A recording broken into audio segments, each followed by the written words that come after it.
When you got to mile 20, Yeah. did you think of quitting? The thought I think enters, but the entertaining that thought, I mean, kick that right out. I'm not running 20 There you go. to stop at 21. I'm not giving that up. Live ready, reach higher, chase the sky, beyond thinking, grow rich, you'll learn to fly. With every step Welcome to Live Ready podcast, Beyond Think and Grow Rich, with me, your host, David Ibarra. And today, our guest is Joey Burns, the Area Vice President for the famous Ken Garff Automotive Group. Welcome. Thank you. Well, we're going to have a great conversation. I want to talk a lot about how it is you got in the automotive business. Where did you start? How did you end up as an area vice president? And you lead about 200 and how many folks? 18 at the stores I'm at. Man, that's a big effect on a lot of lives. Let's get started about your career first in the automotive. What did you start? How did you come about even thinking, I want to be in the car business? Yeah. How did that happen? Well, I think like most people, it wasn't an intentional place to go. You know, I was actually going to college at Weber State University, and I was doing some summer sales where, I was in Detroit one summer, and then I was in Chicago another summer, and coming back every year and, during the school year, wanting to still work was getting difficult because you'd have to find a job again. And so a friend of mine that I sold with, he started selling cars, and he called me one day and he's like, hey, you gotta try this out. Like, they're coming to you, man, like you're not knocking on their door, I got to interrupt you. Selling in Detroit. Yeah.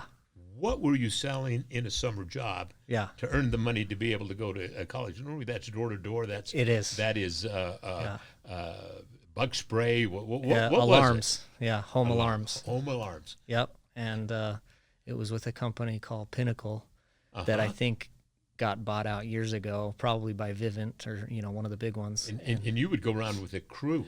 Yeah. So they come to the college and recruit because I speak Spanish. And so they come and recruit, and if you're bilingual, it's even better. And so they came to my Spanish class because I was just taking the advanced class to CLEP and get the credit. And they come and they tell you, like, well, in a summer you can make, this is 2003, and they were like, you can come work for the summer and make, 30 grand or 40 grand. For me, I was like, wow, gosh, that's a lot of money. Yeah. And so it was like, yeah, I could probably do that. And then I did it, and I didn't exactly enjoy it.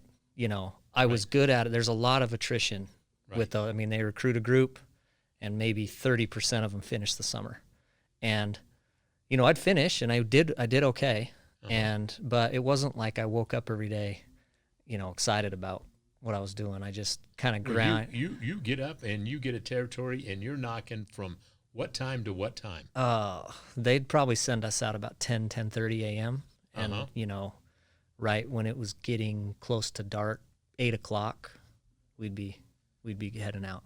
You do work all day long, Monday through Saturday? Monday through Saturday. Wow. Yeah. And what it's a grind. Yeah. What a life. And, you're looking at your friends going boating, and they're going barbecuing, and you're but you paid a price for going to the university, Weber, and being able to concentrate controlled attention to study. Yeah. Because you'd already gotten the income part out of the way. That's probably better than a grant or a student loan.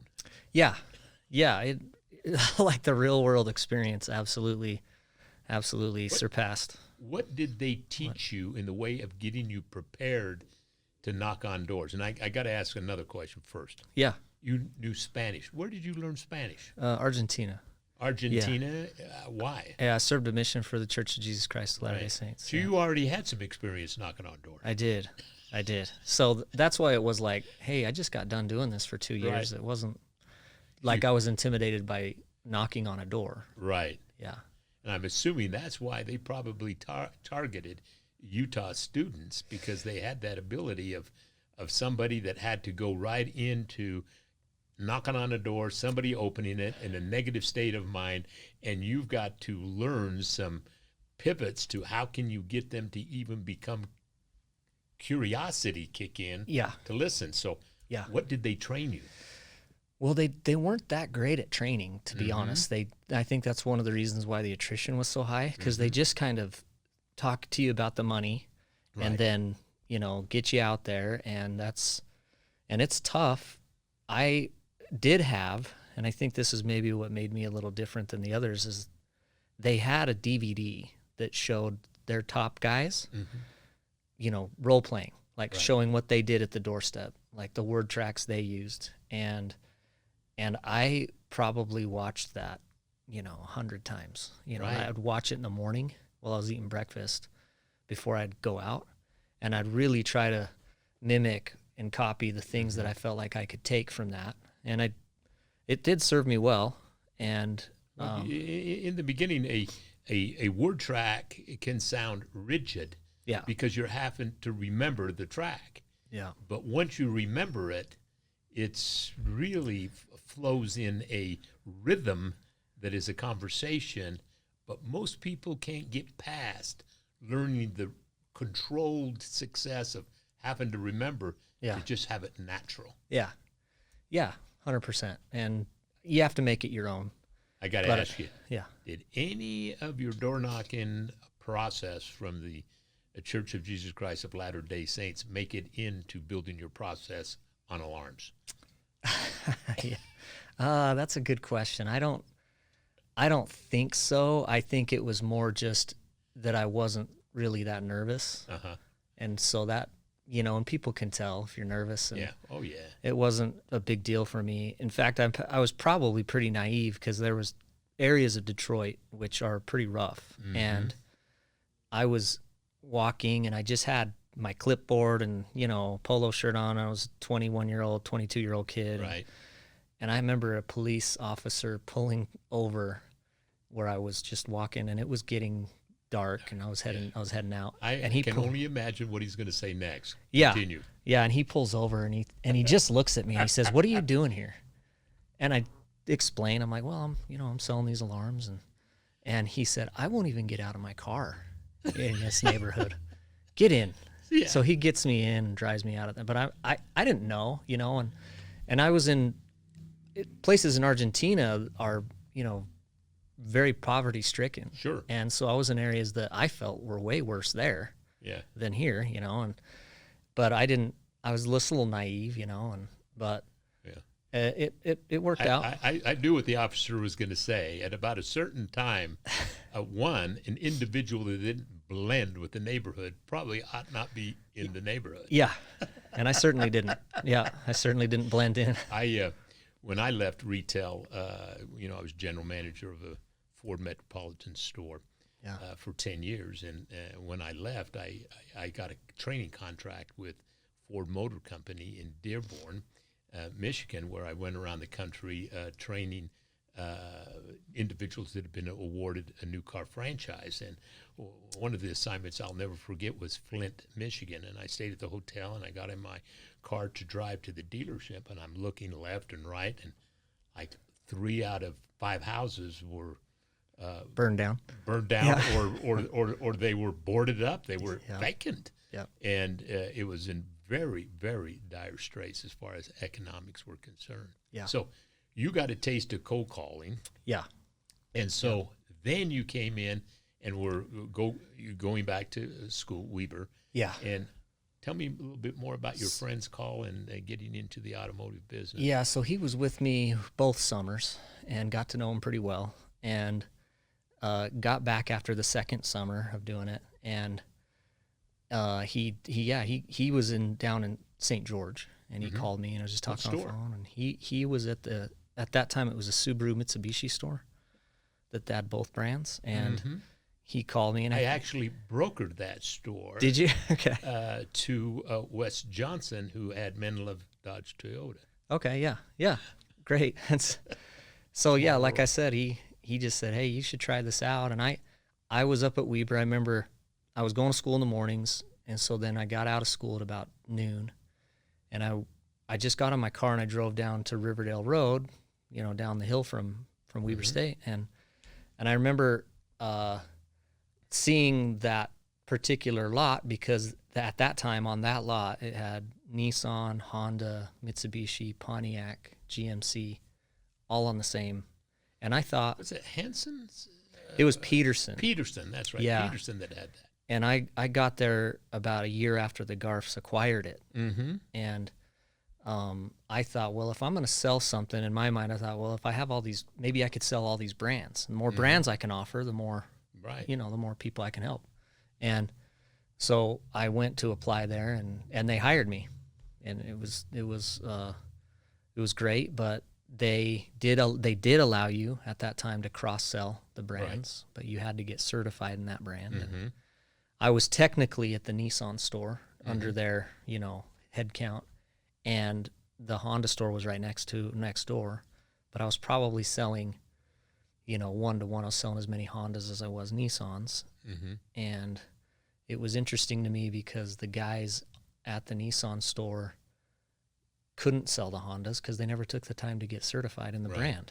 And I was a full-time student and still took the time to get certified in the brand. And so all the customers that they had that said, well, I'd like to compare the Honda, they would just say, hey, Joey, go show them a Honda. Yeah. And it blew my mind. I'm like, if you just got certified, you could take them yourself, Well, that old saying where preparation and opportunity intersect, success occurs. Yeah. And the whole name of our company, Live Ready, Beyond Think and Grow Rich, or the Live Ready Institute, our training platforms, what we use, both software and personal developing theming for automobile dealers all across the country. Why Live Ready? Well, Live Ready is to have the preparation done, so when an opportunity presents itself, you can't. That's not the time you can get ready. Yeah. You either are ready, like you've done the certification to be able to sell a Honda. The person shows up. Yeah. You're ready. Right. And the rest are waiting. Yeah. Yeah. Great point.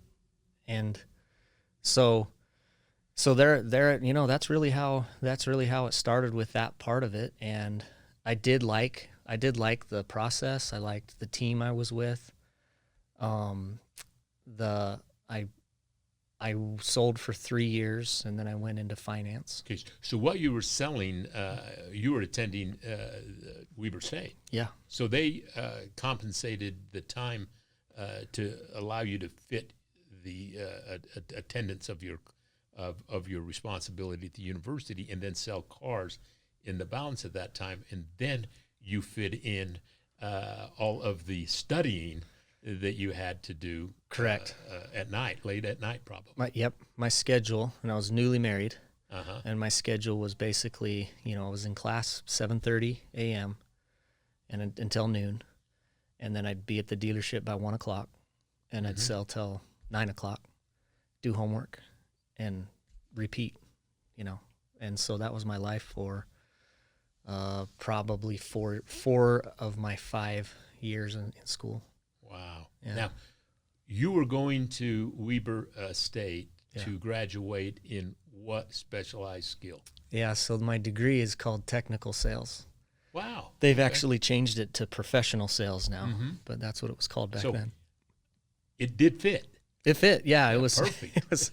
It's in fact the only 4-year sales degree offered this side of the Mississippi. Wow. I mean, there's various 2-year sales programs, but they're like one of the only 4-year sales degree programs. Well, I can tell, Joe, we do these assessments really quickly whenever we're helping an automobile dealership assess where they're at and how it is they get where they want to go. But there's our folks are stuffed in one of the really following categories. There's 3% that are automatically goal setters, scorekeepers, and normally you're never going to see them in an interview because they own their own company or are running a company for somebody. 10% of people, whatever assignment is given to them, you will never have to ask them. They will get it done. They're the integrators for the visionaries of the 3%. But the next section, the 60%ers, they divide themselves into 3 groups. They can get inspired, and when they look at something that they like the entity, they will join them and act like integrators immediately, leaving the last two that we must inspire daily, and they will stay inspired for 8 hours, and the last that has to be told every hour what to do. So I can see right now you're in that top 10%. So it's absolutely obvious while they would offer you the position of F&I pretty quickly. Oh, I appreciate that. And that happened about year 3, right? Yeah, about year 3. And I did that, the F&I side for a year. And at that point I was graduating. Right.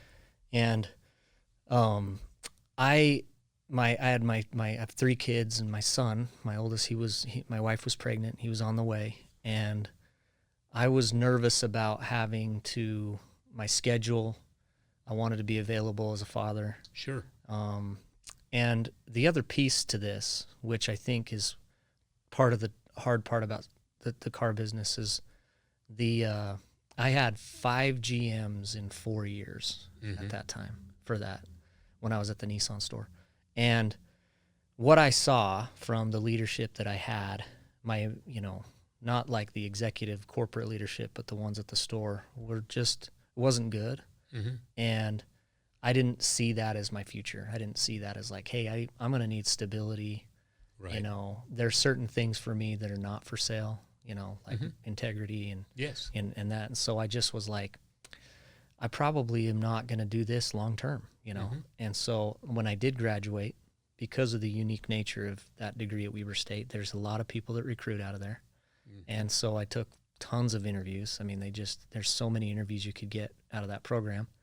And you were proven to be able to sell. Yeah. So not only did you have the degree, you had the experience to go with it, so it made you a high-end commodity. You had a lot of people that would definitely see that. I think so. And so I took a job. I left Ken Garff. I took a job, and it was where? Doing what? So it was called eVault at that time, and this is when, what they did was online data backup and recovery. That was a requirement for businesses like that had sensitive or info, hospitals, law firms, Right. And this is, kind of new internet age still. Right. And so the fact that they could do off-site data backup instead of having these servers on site, that could get damaged or That's whatever. where you see the colo centers that are buried in the mountains, and they have the data. Yes. In Arizona, if there's an earthquake in Salt Lake City, yes, immediately you're online in Arizona. Yeah, or you just don't lose the data because you're liable for it. Right. And so I thought you need it to work. Yes. So I did, and it was like a 9 to 5, office, and what I lost when I went to that, I mean, it wasn't bad, but what I lost was that, like, that the sale length of that was long, and so you lose like that thrill of the closing a deal, right? That you get when you're selling a car, and that sense of accomplishment that you constantly kind of feed off of, and I didn't have as much of that, but it was okay. But what happened was the GM of the Honda store called me because I was on their board every month, and he was like, I didn't know you left. I was pretty upset that you were, and I wasn't told. I'd told people before. I says, I don't steal people from another store, but he said, I said if he ever leaves or is thinking of it, I want to know. Right. And I found out after, and he says, how's it going? Is there anything I can do to talk you to coming back? And at that time, I'd probably only been in the job a month. And I just said, hey, I'm thankful. His name was Wayne Peterson. He just passed away this year. He was a phenomenal. I claim him as my mentor. That's cool. And so he called me probably every 2 weeks, and just checking in. And so after about 4 months I finally was like, okay, Wayne, like, let's talk about it. And so he kept after me, and he just explained how the experience I had with the leadership that I had been under wasn't, who he was. Right. Wasn't how he'd been with them for, 35 plus years. And, he'd raised his family up through it. gave me all the reasons that I was looking for, and he said, come back, work at the Honda store. You'll be with me. And I did. As what position? He took me back as a new car manager. Cool. So I was on the sales desk. Right. And I did that for a year there at the Honda store, and it was great. Then 3 years as a used car manager at that same store. And he was running the 3 Honda stores along the Wasatch Front here in Utah. So Ogden, downtown, and Orem. And he brought me then in 2011 it was to be the GSM of the downtown Honda store. Right. Here in Salt Lake. Right. And so I did that for 4 years. Used to be Safeway. Yeah, it was the Fred Meyer or something. Something like that. It was a grocery store. Exactly. Or a Kmart-like deal. I can remember the shape of it still to this day. Yep, still kind of resembles that. Yeah. The inside of it's huge because of it. But had a great team there. We were doing really awesome things. In 2015, the CEO of Ken Garff wanted to meet with me, and asked, and who was the CEO at that time? It's Brett Hopkins. He's been the CEO, I think, for 20 plus years. And he wanted to meet and talk about me being the GM in Riverdale at the Honda store. And so I actually was a long meeting because I didn't really want to do it.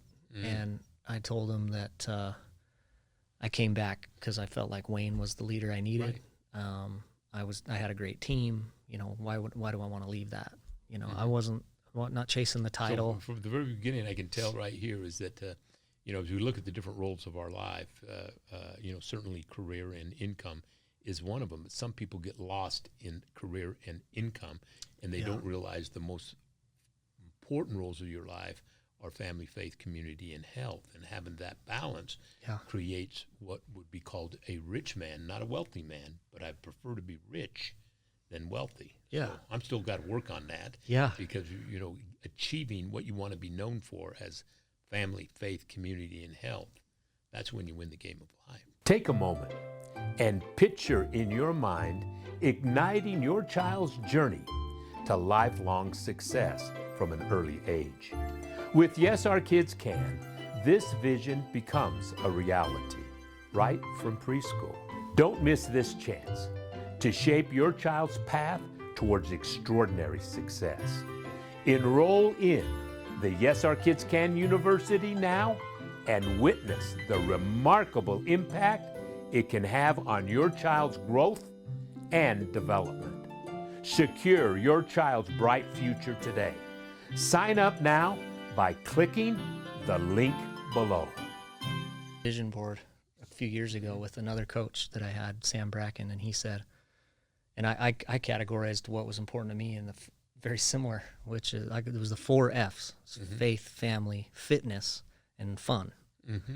Very good, yeah. And have different things that are important to me in each one of those. Where you find that balance. So I love that. So you became the general manager. You decided to go ahead and become the Wayne for others.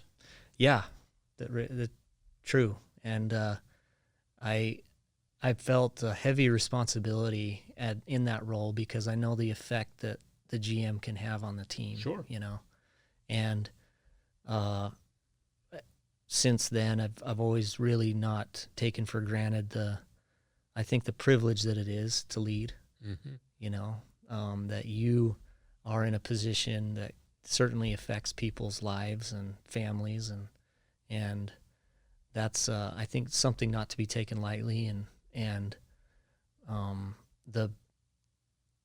as much impact as you could have for the bad, you have absolutely a tremendous upside to grow them, absolutely, and for the good. And Joey, we I came in and I used to work for Marriott for a long time. Was started as a dishwasher, assistant manager, district manager, the director of training for Western United States for one of the restaurant divisions, Farrell's ice cream parlor, and had a chance to interact and work with Richard Marriott, who lives in Park City now. Yeah. But one of the things that we always recognized and wanted to share with every leader is the responsibility to the people they led. in that Yeah. work had to be achieved and achieved quickly, so that income and the cloud of not having the proper amount would leave the person so they could be present in the other roles of their life. Because if you're always worried that you're not accomplishing what you could and should at work, then you're in that negative state of mind that good things just don't happen to you. But one of the judgments for me was always as a general manager of a Ford store in Utah. It was the old Henry Day Ford.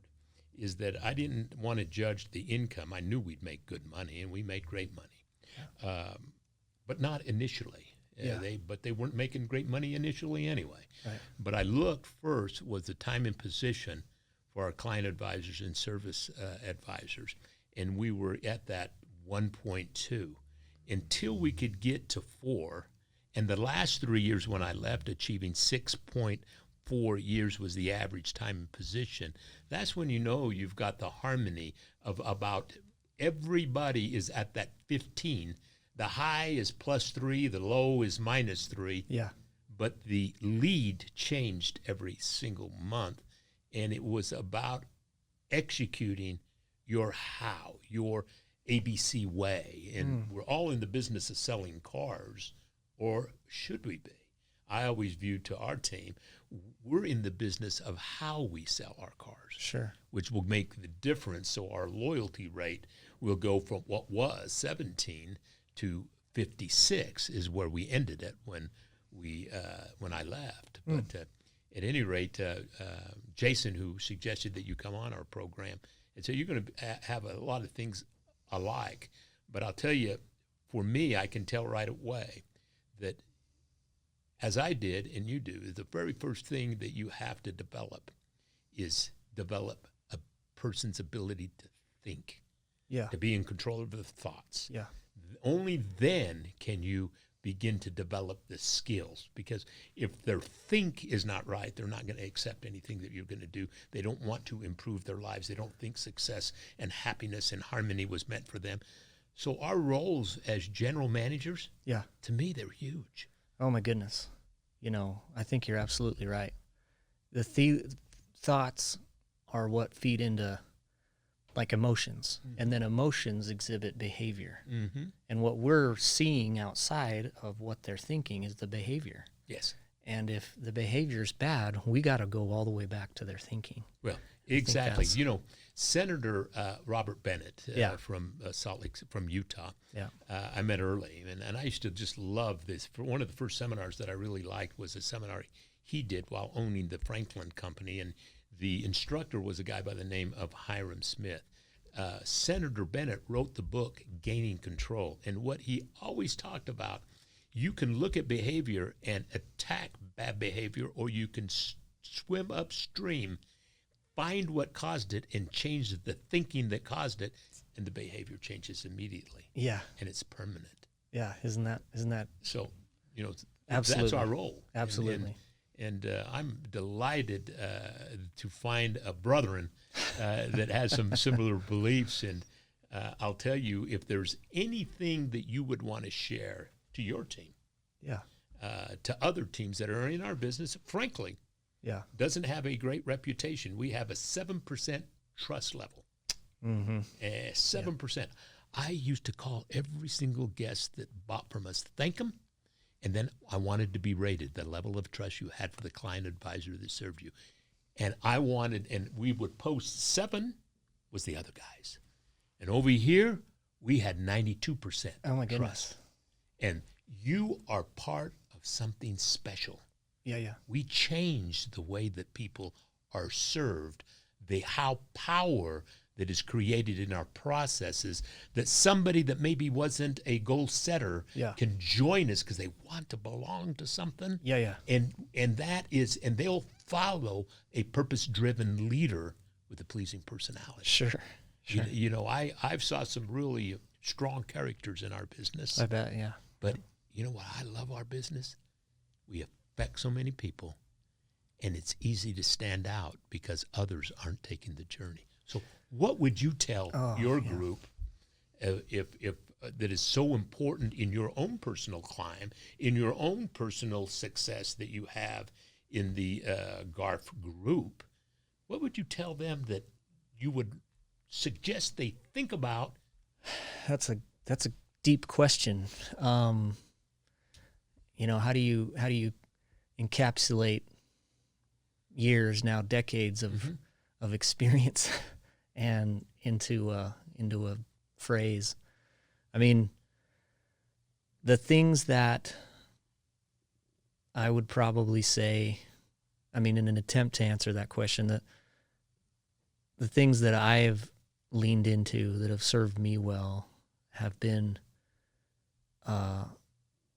like the value of discipline and resilience, you know, and we can probably list off a few other, you know, things that often turn cliche that people throw around. But if you really do understand the value of when somebody has the discipline, the self-discipline to do the things that they don't feel like doing, that they don't want to do in the moment, but in the long term serve them the greatest, I feel like you can develop that person to do and accomplish almost anything. Anything that they think they can, they can. Yeah. But if you ask somebody about a goal and they say, I can't, you better believe them. Right. 'Cause they can't. Yeah, no doubt.